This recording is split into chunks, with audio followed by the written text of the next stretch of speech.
So if you've been listening to us for a while, you have seen us stand on our head in all kinds of different ways, presenting to you process after process to help you first be aware that you are a vibrational being, and next to help you improve your vibrational stance. Today, we're going to talk to you from inside the vortex, pulling out all the stops, calling you toward who you really are, by helping you to understand that this law of attraction, who really is your friend, has amassed all kinds of wonderful things for you. And in any moment of time, if you don't feel good, it's not because you're not worthy, and it's not because you haven't asked, and it's not because what you've asked for has not been answered. It's because you've been practicing a vibration that is a deviation from what you are asking for. We've noticed, as we've given you processes, that sometimes our processes and others help you to focus yourself more into alignment. But many of you offer so much effort, mostly, and in some cases only, when things aren't going well. In other words, you wait until you're sick before you start intending to be well. You wait until something isn't going well before you focus upon it at all. In other words, it's almost like you've become so problem-oriented that you're sort of stuck in the vibration of the problem much more than you intended when you decided to come forth. Oh, you knew there would be variety. You knew there would be contrast. You knew that the contrast would help you to sharpen your focus. You knew, even if you were a one-celled organism, that this contrast that surrounded you would help you to define new desires, and that the evolution of your species would be about that. You knew all of that. So you came fully understanding contrast and embracing it, because you knew then, the larger part of you still knows, that when a problem comes into focus, the solution does too. We just want to help you get more solution-oriented faster by being more sensitive to your emotions early on, so that you catch those off thoughts, those off memories, those off beliefs, those off vibrations before they get such a foothold that then they really have your attention. It's so much easier to catch them in the early subtle stages than to wait until it is more full-blown in your experience. So toward that end, we're going to make a very striking analogy for you. We really want you to hear this above all things you've ever heard. Did you read Ask and It Is Given? Did you read 22 Processes? This trumps all of them. And here's why. Vibration is everything.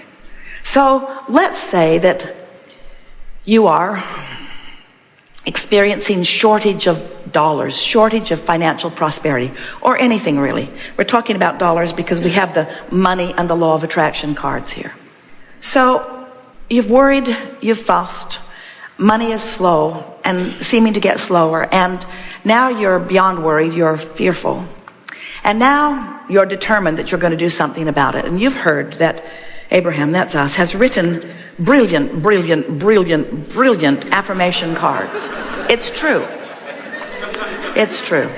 This is the best combination of words to attract money that has ever been put together in human experience. We are very proud of these cards.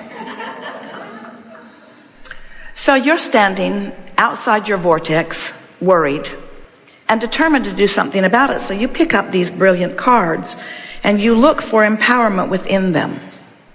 So you look through them and look through them. My life is as good as I allow it to be. I am always receiving the essence of what I am giving. You got to be kidding. I can follow the trails of good-feeling thoughts. I can follow the trail of good-feeling money, but I don't know about it. The story I tell is the basis of my life. I'm in deep doo-doo. I am the creator of my own life experience. These are not helpful cards. I can see my world through the eyes of Source. I would like to punch out the eyes of Source. I can deliberately choose to feel better now.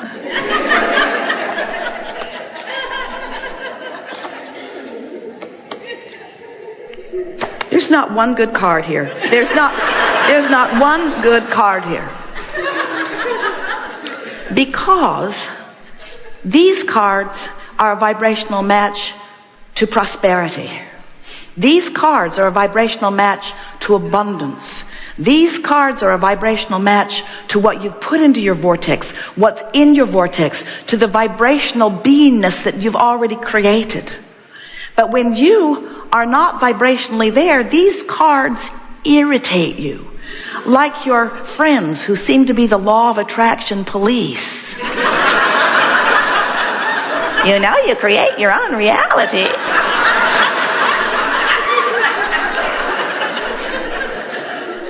So what we're wanting you to understand is that when you are outside the vortex, when you are in that vibration of resistance, when you're down, when you're feeling negative emotion, that is not the time to gird up your loins, to get your lips stiff, especially the upper one.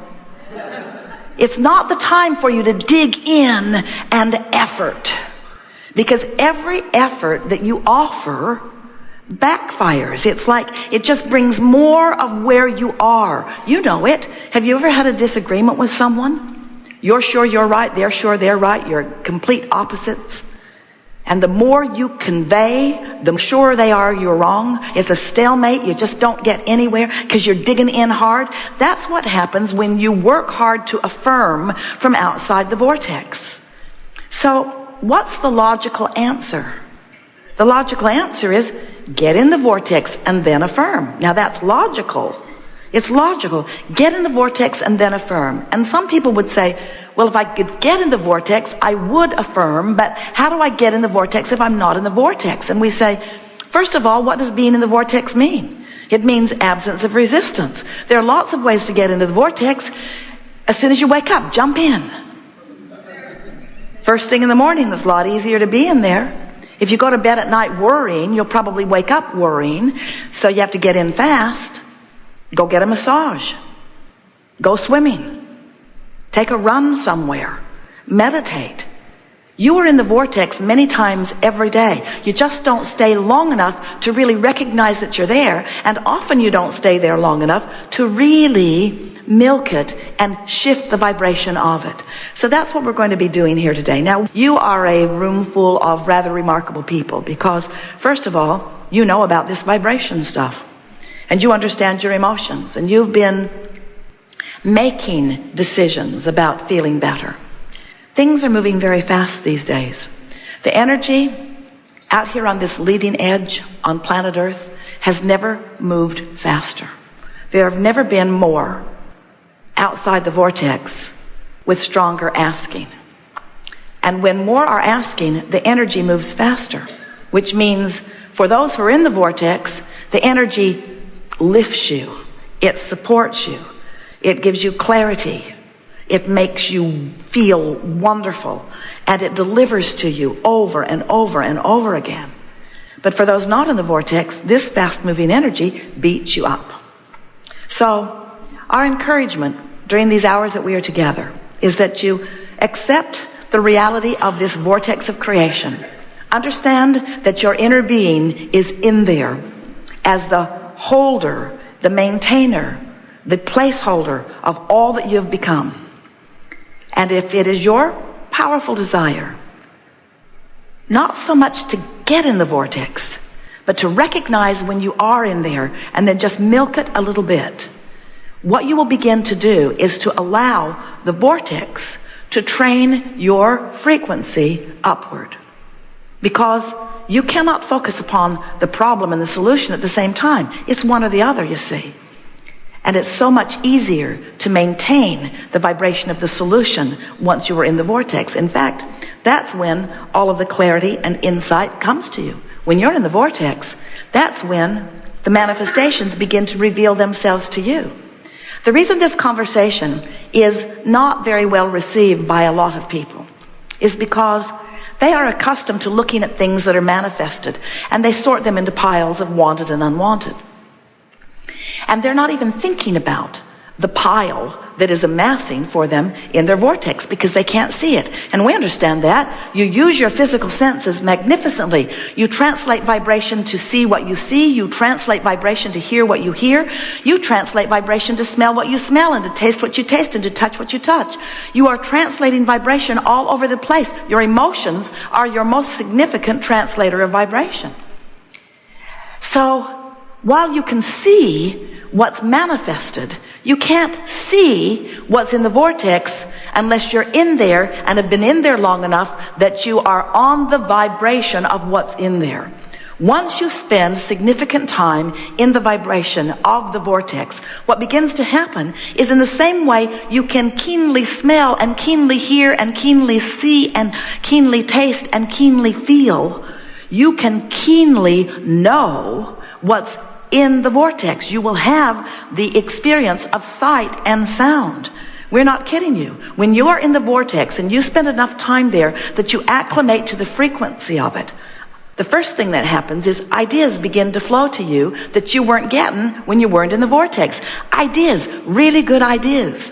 Impulses to do things, impulses to go there and stop there, impulses to slow down and speed up, impulses that cause you to rendezvous with other cooperative components that you have been looking for, cooperative components that you've been asking for and asking for and asking for, that the source energy has delivered and delivered and delivered and delivered, but just outside the vortex you can't see them, you can't find them, you can't know them, but inside the vortex, aha, there you are. There's an idea I can run with. And how do you know? Because it's an idea that is so compelling, wild horses would not keep you from it. Every one of you knows what we're talking about. You remember falling in love. You remember being at the right place at the right time. So now we're telling you in ways that you cannot miss. You're hearing it with your ears. You're seeing it with your eyes. You're knowing it with your belly. You know what we speak is true. Now that you know this, now that you know about the existence of this vortex, now that you know about the power of your own guidance system, now that you know that this is a vibrational universe, now that you know there's all kinds of things amassed for you that you can't see, now manifestational reality is going to mean less to you for a while. And that's such a good thing. Because when manifestational reality means less to you, vibrational reality will be more to you. Emotional reality will be more to you. Being tuned in, tapped in, turned on to the energy of your source will mean more to you. And you'll catch yourself going off course at those early subtle stages. You'll find yourself in the middle of a sentence wanting to draw it back in and wanting to de-emphasize it rather than emphasize it. You will begin to be the deliberate creator of your own reality from this step forward. It is our promise to you. We are eager to talk with you. Get a little wound up here because you have to understand, we've seen what's in your vortex. We know what you've lined up, and our eagerness is about you discovering the fulfillment of it. But friends, not because we're excited about the manifestation. We are sort of. But because we are thrilled with knowing what it feels like to you to sync up. To sync up. To sync up with who you are. You came for the passion of life, not for the trucks. You came for the passion of life. You came for the emotion of life. You came for the feeling of life. You came for that worthy, proud, good feeling of a powerful creator. That's who you are. That's why you're here.